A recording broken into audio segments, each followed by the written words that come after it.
PT 면접이라고 하면 대부분 솔루션에 집착을 한단 말이야, 이게. 그 생각을 약간 조금 놔야 돼. 중대장님, 그러면 PT 면접은 어떻게 준비해야 돼요? 그러니까 이게 PT 면접이 사실 어떻게 보면 취준생들 입장에서 굉장히 이제 부담이 되는 거거든, 사실. 왜냐면 막 우리가 생각하는 멋지게 막 프레젠테이션을 해서 면접관을 설득해야 되고 사실 그런 생각이 들겠는데 그 생각을 약간 조금 놔야 돼. 그리고 PT 면접이라고 하면 대부분 솔루션에 집착을 한단 말이야, 이게. 왜냐면 어떠한 A라는 이슈가 있으면 그 이슈에 대해서 내가 해결 방안을 막 내려고 하거든. 근데 물론 해결 방안이 있는 사람들은 그걸 내는 게 굉장히 좋지. 왜냐면 그 주제에 대해서 내가 이만큼 고민을 했다는 거니까. 그 산업과 그 주제에서 고민을 했다는 거니까. 그런데 대부분의 이제 생존이들은 그렇게 되지 않을 거란 말이지. 그래서 지금 PT 면접은 얼마 남지 않은 시점에서 어떻게 준비하면 좋냐면 첫 번째는 최근의 이슈를 한 10개에서 15가지 정도를 한번 쫙 추려봐. 그게 경제 이슈가 되든 사회 이슈가 되든 결국 이 이슈를 많이 아는 것이 중요해. 왜냐면 이 이슈를 안다는 거는 내가 면접장에서 그 배경을 빨리 이해하는 거거든. 그러니까 물론 몰라도 되지만 미리 내가 준비를 한다면 이왕이면 그 배경 지식이 많으면은 그거에 대해서 내용을 잘 전달할 수 있는 확률이 높다고. 네. 그렇기 때문에 이제 우리가 공부를 하는 거잖아.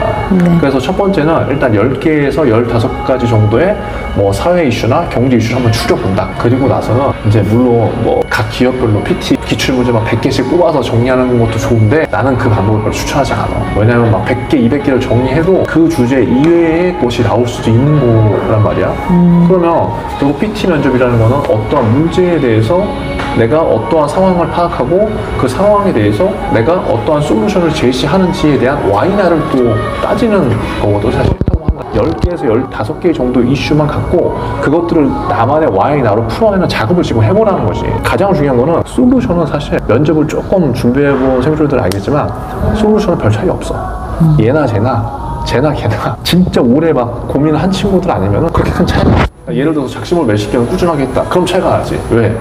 계속 팁포인트를 생각하잖아, 사실. 그런데 그렇게 하지 않은 친구들은 솔루션에서 별로 차이날 확률이 없기 때문에 그럼 그런 친구들은 어디에서 차별을 시켜야 되느냐? 문장 도입부에서 차별을 시켜야 돼. 예를 들어서 뭐 고령화에 대한 뭐 이슈가 나왔어. 주제는 모르는 거잖아. 그럼 그 나온 지문이 있단 말이야. 항상 PT 면접에 나오는데 지문이 있으면 그 지문을 빨리 내가 갖고 이렇게 옮겨와야 돼. 그럼 예를 들어서 고령화의 이슈를 아는 친구들은 이 이슈가 내 머릿속에 있기 때문에 이걸 정리할 때도 굉장히 빨리 개조식으로 정리를 빨리 되겠지. 근데 만약에 내가 모르는 주제가 나왔다고 하더라도 전혀 상관없는 게 이 지문을 내가 빠르게 해석하는 능력만 있으면은 이걸 여기에서 갖고 오는 그 능력에 따라서 PT 면접의 구조가 달라진다는 거지. 그러니까 일종의 자료를 주고 이 자료를 해석하는 것부터 시작이라는 거지.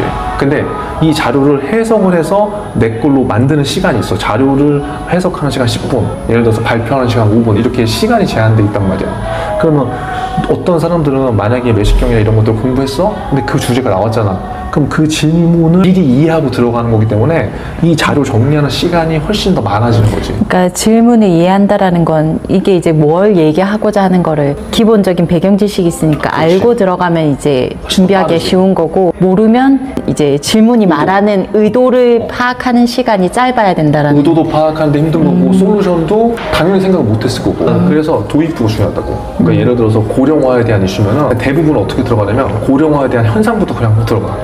현상, 거기 지문에 있는 그냥 현상, 그 다음에 여기에 대한 나의 솔루션만 집중한단 말이야, 대부분은. 근데 그게 아니라 처음에 뭔가를 이야기할 때 항상 Y가 들어가야 돼. 왜 고령화가 중요한지부터 들어가야 돼.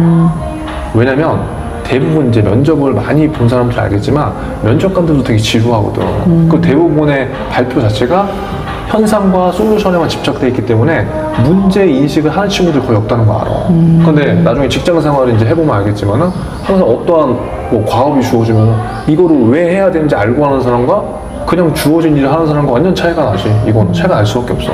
근데 PT 면접도 그거 똑같은 거.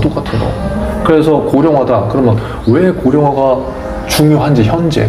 예를 들어서 내가 은행 면접이다. 그러면 현재 고령화가 은행 비즈니스에 어떤 영향을 끼치는지, 현재 고령화가 고객들 입장에서는 왜 더 중요한지. 그러니까 은행을 사용하는 연령층이 높아지니까 그렇지. 그러니까 그거에 대한 배경 지식은 정답이 없지. 그치. 본인이 갖고 있는 생각들이 다 다르기 때문에. 그렇죠. 그런데 그거를 구성을 할 때 Y에 대한 부분을 구성을 해주고, 그리고 나서 현상, 그리고 여기에서 이 현상에서 기업 입장과 고객 입장, 그리고 마지막에 고령화 사회에서, 예를 들어서 내가 이제 은행을 지원한다고 한다면 고령화 사회에서 현재 시니어들이 뭐 은행 앱이라던가 은행을 활용해서 뭔가를 할 수 있는 T포인트에 대한 것들, 뭐 이렇게 이제 구성을 해주는 거지. 근데 이런 뼈대를 구성해주면서 발표를 하면은 도입부에서 내가 전달해야 될 메시지를 훨씬 더 명확하게 전달할 수 있지.